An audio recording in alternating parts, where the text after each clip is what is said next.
The culture and tradition of Bawangeños has always been so rich and colorful. Originally a settlement in 1590 as a part of the province of Pangasinan, it was then recognized as a town in 1765. Bawang is one of the 12 towns that complete Third-Year Province, La Union. What makes Bawang a more colorful town are its telltales. In this video presentation, let us unveil to you the stories and encounters that were personally shared to us by locals.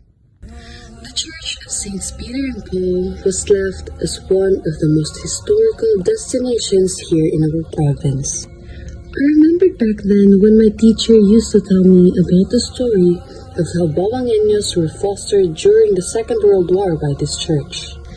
This church is also the home of the famous San Pedro Bell. Given in the year 1883, it remained with the church until 1901. And were removed by U.S. forces in the Philippines and was later then taken to the U.S. The famous San Pedro Bell returned home in the year 2015. Near the barangay hall of Barangay Orayong, there used to be a bridge. And in that said bridge is a sighting of the infamous lady clad in white. It came from the direction of the chapel. The White Lady. She would walk aimlessly, trying to catch a ride from passing vehicles. One of the members of Team Ubas asked if the White Lady came from the barangay hall. But then, that is when we found out that the barangay hall back then is not what it looks like now. Quote unquote, this place back then, she pointed at the covered court beside the barangay hall. This used to be a small church. The church is just like a church for a cult. The constant appearance of the White Lady in front of the barangay hall have made the road in front of it prone to accidents. It is said that the White Lady is one of the girls who were possessed back then and raped, and now she wanders aimlessly and waiting for someone to come and pick her up. And where she would want them to take her is something that we would never know. Located just across the barangay hall of Orayong was once a home for the girls during the Japanese occupation. The story there is that around 1999 or 2000s, the girls who have lived in the house have cases. Now, the girls that reside there got possessed because that house really has a lot of entities that is lurking around.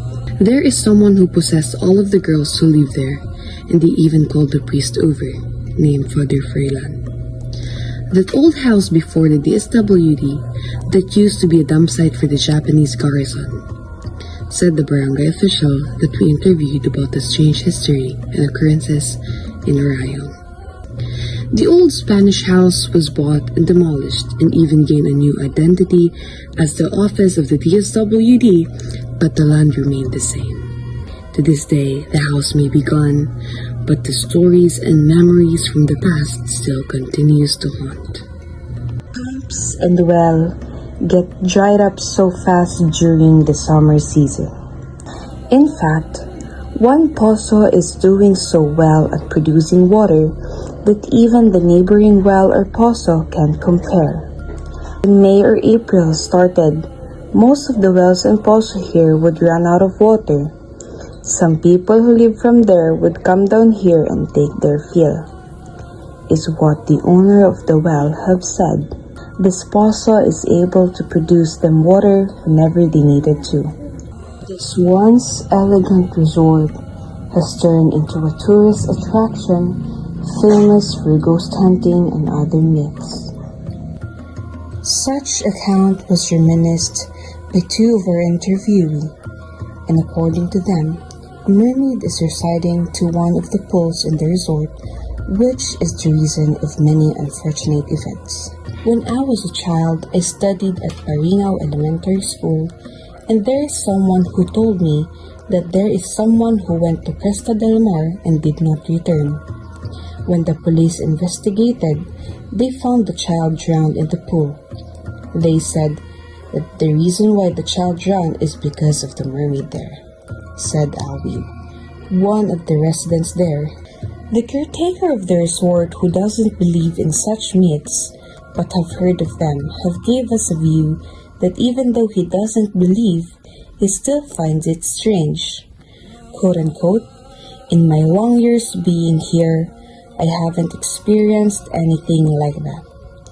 One time, I joined a vlogger and a ghost hunter, and they are saying that they could see and feel something, but I can feel the same as them."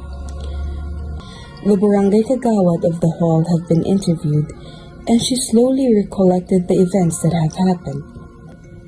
Every 5 to 6 p.m., we could hear children crying coming from Cresta del Mar, accompanied by noises that we could distinguish what's causing it. There is also apparitions of a child showing itself and playing around a male giant who's holding a cigarette. One of my experiences happened at the barangay hall because ever since the barangay hall was moved, we have been experiencing a lot of unexplained things. There's this one instance where there would be a knock on the door of the barangay hall, even though there is no other person on the other side, and a lot more things. We think that we are experiencing this because the entities living in Cresta del Mar are being disturbed by the constant visits of ghost hunters and vloggers, which would cause them to move.